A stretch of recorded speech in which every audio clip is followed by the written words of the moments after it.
Welcome back to another episode of Small Ball with Kenny Beecham. We are here to rank the vibes across the NBA, but before we do that, can we just talk a little bit of them Bears, man? I know it's a few days removed from the Bears winning on a 55, I don't even know how many are, touchdown play for between 18 and 2, but I'm still on cloud nine, man. This is something I've said before as a Chicago sports fan. We haven't had many good runs. We haven't had many good seasons as of recently. And right now, whether you believe in them or not, you have to tip your hat. This team is fun and finding ways to win football games. And boy, Caleb Williams. I don't give a damn about completion percentage. I don't give a damn about EPA per drop back. I know that guy can win football games, and he has. So he's doing good. The White Sox just signed the top Japanese player to the team. I didn't even know the White Sox were buyers this offseason. We were just trash for 2 years in a row. So I'm going to temper my expectations because every time I get really excited about something Chicago sports related, it blows up. But I will say, we're looking good, man. We're looking good. And I said every time the Bears win, I feel like I put together a banger of an episode for y'all. And today we are ranking vibes. Last year we did this episode, and I promise you on the YouTube side of things, all of the comments were about the way I was saying we were vibe raters.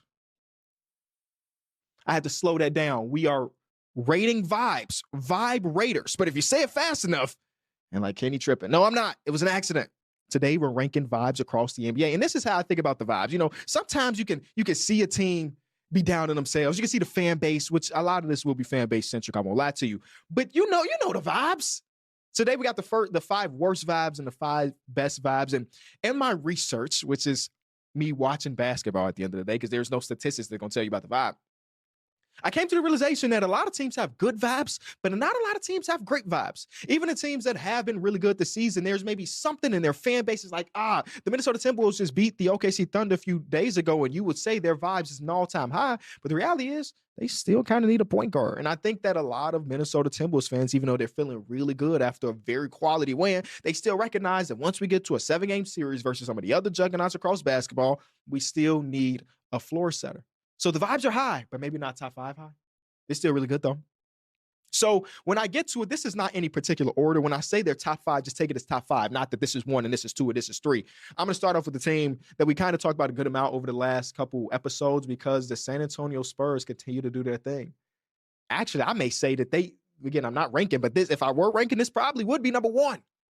Being competitive this early into, a young core is really, really great. Right. If you think about all of the young players or all just players in general, when they're asked about their first time in the postseason, they tell you how much of a shift there really is and how experiencing that shift really changes the mindset and the preparation for the rest of their careers. So for Wemby to be year 3, Castro to be year 2, Harper to be year 1, and for them to not just get postseason run as of right now, I think after a loss from the Denver Nuggets yesterday, are they the 2 seed right now? Yeah. Them boys are the 2 seed in the season where Wembanyama has missed 12 games. You can't tell me that ain't great vibes. And when you talk about, of course we did have the NBA Cup final where our boy Wemby did get pushed around a little bit by some Karl Anthony Towns and some Mitchell Robinson, but everybody really truly believes that Wembanyama is in conversations to be top 5 in the league right now. So to have a top 5 player on a rookie scale contract, and then you have these other dudes where like, I've always believed in Dylan Harper. Obviously, most people have. This is not like Kenny's hot take, Dylan Harper, good basketball player, because he was a 2nd overall pick in this year's draft. But he's been so good in spurts. Like, if you look at the numbers, the efficiency numbers are not good, but he's a rookie guard. Like, I don't expect any rookie guard to come in and be a 50, 40, 90 candidate. But he gives you these bursts of a 3-minute shift, a 5-minute shift. You're like, whoa, that guy legitimately is going to be one of the best guards in basketball. And the Spurs fans, and I've said Spurs, I've given up on the idea of mocking trades to get Giannis if he is available for y'all. I just don't want to do it. And Spurs fans said that to me earlier. It's like, yeah, if we do trade for Giannis and we had to throw in our boy Dylan Harper, I'm fearful of a Shai Gilgeous-Alexander Paul George trade thing where you trade away this young promising prospect. He goes to his next team and boom, he's MVP of the league. Boom, he's an all-NBA player. And I do believe that Dylan Harper has all-NBA player upside. So everything has been so great. Even getting down to some of the offseason signings where they gave a 3-year, $30 million contract to Luke Kornet, and Luke Kornet has been able to really hold it down. One of the unsung heroes Because I didn't even recognize how important he was to this team. Keldon Johnson, man, and they lost in the cup. No, Keldon was going to use that money to buy a llama.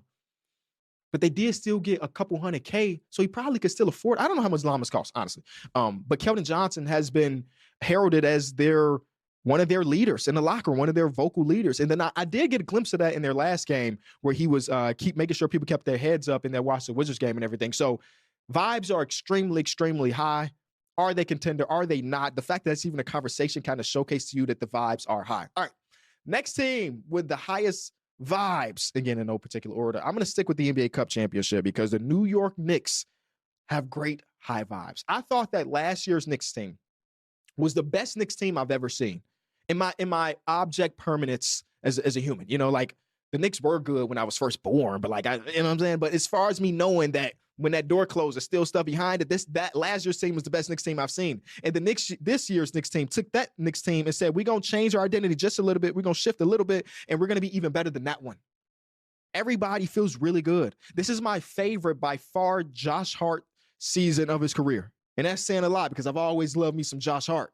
Even OG Anunoby, where the overall counter stats may not be as good as, you know, his last full season in Toronto, or it may not even be as good as last year where he averaged 18 points per game. I think this is his best season. And he's just a menace, a fire hydrant defensively all over the place, making plays for himself and all of the other things. This team has great vibes where Tyler Kolek, who had never scored 10 points in an NBA game before, went to the NBA Cup Finals, said, here go 14, 5, and 5. You know, they're doing great things. And I haven't even mentioned the head of the snake, Jalen Brunson, who without him, there is no great vibes. Without him taking that pay cut, there is no team that is an NBA contender. And he continues to show time and time again that even in these games when they become grinded out, in these games where they need a closer, one guy you can really count on is Jalen Brunson. When they fired Tom Thibodeau, I was one of the skeptics. I won't lie to you. Not because of me not believing in Mike Brown or anything. I just looked at what Tom Thibodeau did with that team, and Tom Thibodeau has always been a guy that's going to squeeze every win out of the rag. He's going to always try to get every single win. That's how you get to OG Anunoby playing as many minutes, or all of these guys. And like, how could there be a step up from this? And Mike Brown has said, hey, there is. This team is actually defending better under Mike Brown than they did under Tom Thibodeau with the same roster, with the same exact roster. They're more bought in than any time ever. Number two offense in the top 15 defense. That is the recipe for the New York Knicks to continue to be good. And I still think that there is some Karl-Anthony Towns juice that ain't been out yet. So I'm loving it. I'm absolutely loving it. So we got the Spurs. We got the Knicks. The next team on my list will be the Boston Celtics. This is a found money season for the Boston Celtics, man. Before the year started, we knew that the Pacers and the Celtics, who had lost their star players in last year's playoffs, had a direction to take. They could try to continue to be competitive, recognizing that their ceiling is not championship anymore, or they can take a step back. The Pacers reacquired their pick from the Pelicans.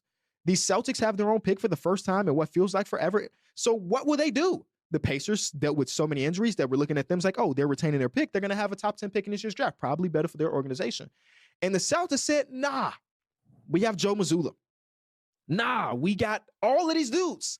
And even the fans that I know that are Celtics fans that were more in favor of the tank, the AJ DeBonta tank, because he's such a big Celtics fan, even those guys who wanted the tank have looked at this season and say, it's okay. This Celtics roster and the way they've been playing recently is so likable. And I know some of y'all is going to be hard to really come to that realization because the Celtics are one of those teams that you love to hate. But this team has just been so fun. Jaylen Brown playing like a legitimate superstar. I don't give a damn about the assist and turnover ratio being 1. All right. It's a different kind of superstar. He's going to get you a bucket or 2. Derek White, after being one of our most disappointing players of the season last month, has really got back on that horse and been looking like himself again. Jordan Walsh does not miss shots anymore and is defending at an all-defensive level. And Nemaz Queta is one of the best screen setters in defending fives and hoops. Talk to me, y'all. Between Luke Kornet and Nemaz Queta, you know, you can get a replacement level center with the Celtics and they can help him turn into somebody that's like a starter level guy. They've been doing pretty good over there. So found money season, now you got the little piece in the back of your brain that say, hey, Tatum might be coming back soon. And if he does come back soon, you look at the pieces that they have right now, you look at the Eastern Conference, and you say to yourself, why not us? And that's great vibes. That is great, great vibes.